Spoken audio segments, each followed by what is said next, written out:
So I'm starting with this segment, that is the Cadbury Committee.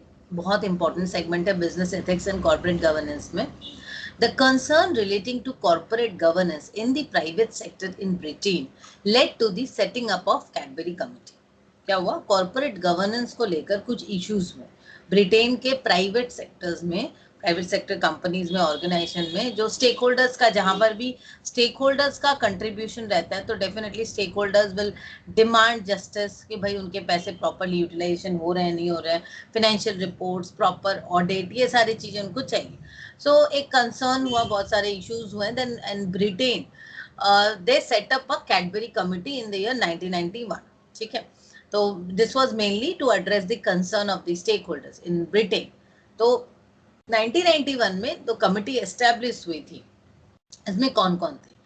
Financial report council, London stock exchange, accountancy professional bodies to examine the financial aspect of corporate governance. तो main जो Cadbury committee का formation हुआ था, उसका main intention क्या था? To examine the financial aspect of corporate governance. मतलब जो फाइनेंशियल एस्पेक्ट है, कॉर्पोरेट गवर्नेंस मींस क्या? हम कॉर्पोरेट को किस तरीके से चला रहे हैं, कॉर्पोरेट उस चीज को गवर्न करेगा. गवर्नेंस क्या होता है? The best practices, it will just observe और it will give you the best guidelines कि आप अपने कॉर्पोरेट को इस तरीके से चलाइए. तो कॉर्पोरेट गवर्नेंस क्या करता है? एथिकल बेस्ट प्रैक्टिसेस आपको देता है. तो यहाँ पर जो कैडबरी कमिटी का मेन सेटिंग मतलब गठन हुआ, या it was set up, the main intention was to examine the financial aspect कि कॉर्पोरेट में फाइनेंशियल एस्पेक्ट्स किस तरीके से मैनेज हो रही है. क्योंकि मेन इशू जो होता है जितना भी, वो फाइनेंस में ही होता है. मैनिपुलेशन ले लो, फ्रॉड ले लो, जो भी चीजें होती है वो फाइनेंशियल एस्पेक्ट्स में ही होती है. क्योंकि स्टेक होल्डर्स जो इन्वेस्टर्स हैं, they are investing, creditors they are paying, तो उनका एक कंसर्न रहता है because the managers who are actually working, they are working on the behalf of those investors. जो शेयर होल्डर्स हैं, इन्वेस्टर्स, उनके बिहाफ में ये मैनेजर्स काम कर रहे हैं as per agency theory. Because जो मैनेजर्स हैं वो सिर्फ एक एम्प्लॉई है, बट अल्टीमेट पैसा किसका लगा हुआ है? जो इन्वेस्टर्स का. तो this is what agency theory is all about.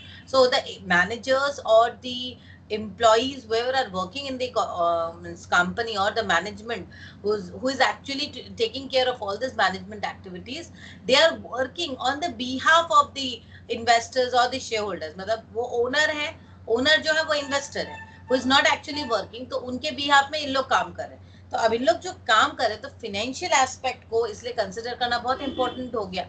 तो कैडबरी कमिटी मेन फॉर्मेशन ही हुई थी कि वो फाइनेंशियल एस्पेक्ट जो है कॉर्पोरेट गवर्नेंस का, उसको चेक कर सके, उसको एग्जामिन कर सके.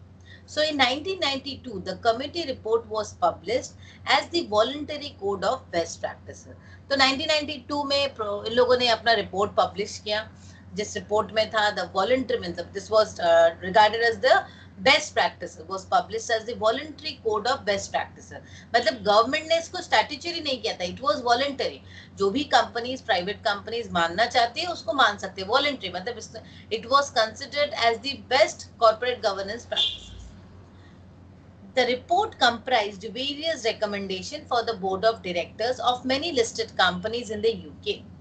The report mentioned the need to disclose financial statements and audit report so as to ensure that the stakeholders with a legitimate interest in a company had access to the financial information required for exercising their rights and responsibilities. देखिए आज अगर आप किसी company में investment करते हो तो you get very easy access to all this financial statement. पहले ऐसा नहीं था, बहुत ज्यादा मैनिपुलेशन होते थे, इसलिए ये सारे कोड को डेवलप करना पड़ा. तो जो कैडबरी कोड ने जो बेस्ट प्रैक्टिसेस दी थी, या voluntary code of best practices publish की थी, उन्होंने क्या बताया था? Report comprise various recommendation.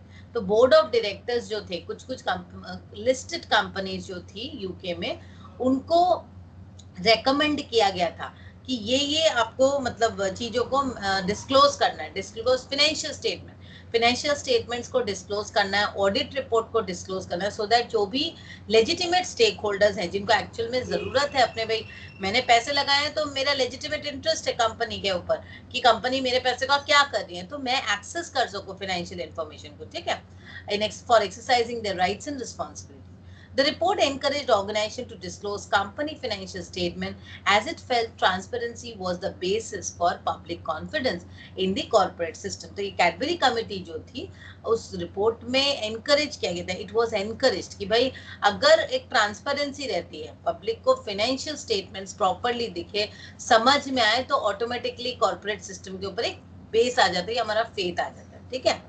The report recommended some proposals for guiding company activities. अब रिपोर्ट ने कुछ recommend किया, कुछ proposals for guiding company activity. क्या है? The first proposal was aimed at examining the financial statements.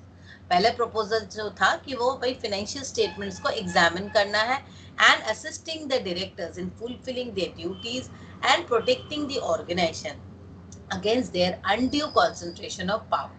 तो फर्स्ट प्रपोजल का पूरा कॉन्सेप्ट देखो, रिपोर्ट जो है, रिपोर्ट के कुछ प्रपोजल्स थे, रिपोर्ट रेकमेंडेड सम प्रपोजल कि कंपनी को किस तरीके से अपनी एक्टिविटीज को चलानी है, उसके लिए प्रपोज किया, पहले उन्होंने बताया।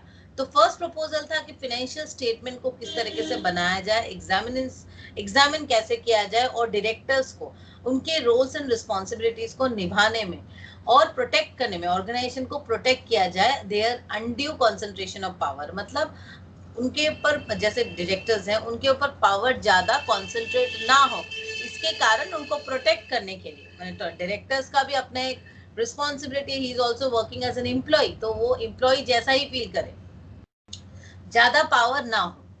The second proposal focused on the roles and responsibilities of the member. There was to be a clear division of responsibility between the chairman and the CEO.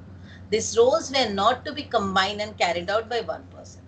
Second proposal focus किया गया था कि roles and responsibilities को divide किया जाए और appropriately delegate किया जाए, मतलब ये जो chairman और इसकी CEO की जो responsibility या position है, एक जन से ही नहीं करवाया जाए।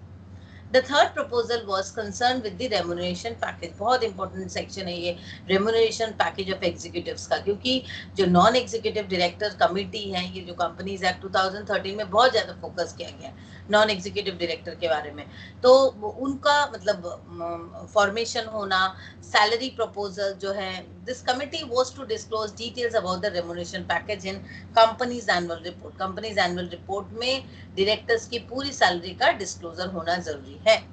The fourth proposal was concerned with the establishment of an audit committee. Such a committee would inspire confidence in the accounts published by the company. तो fourth proposal था audit committee को लेकर।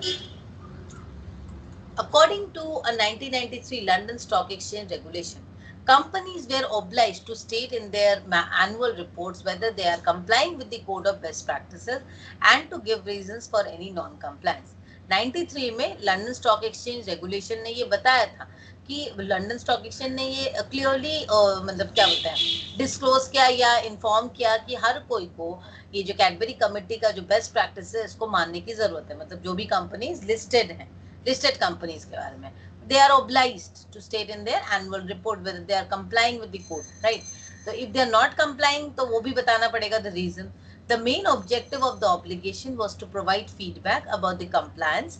The Cadbury committee took the feedback to comply with the code as this would enhance their market standing. If companies did not follow the code, and threat was that the government would be obliged to introduce legislation to enforce compliance. यहाँ पे क्या बता रहा है, Cadbury committee का main था कि वो ये कोड को दे दी और फिर वो मार्केट स्टैंडिंग का एक प्रॉपर मार्केट स्टैंडिंग होनी चाहिए, लोग इसको माने अच्छे से। अब ये अगर नहीं मान रहे हैं देन डेफिनेटली उसको गवर्नमेंट द्वारा इम्पोज किया जाएगा, लीगल एक इन्फोर्समेंट द्वारा इसको ये किया जाएगा, कंपल्सन किया जाएगा।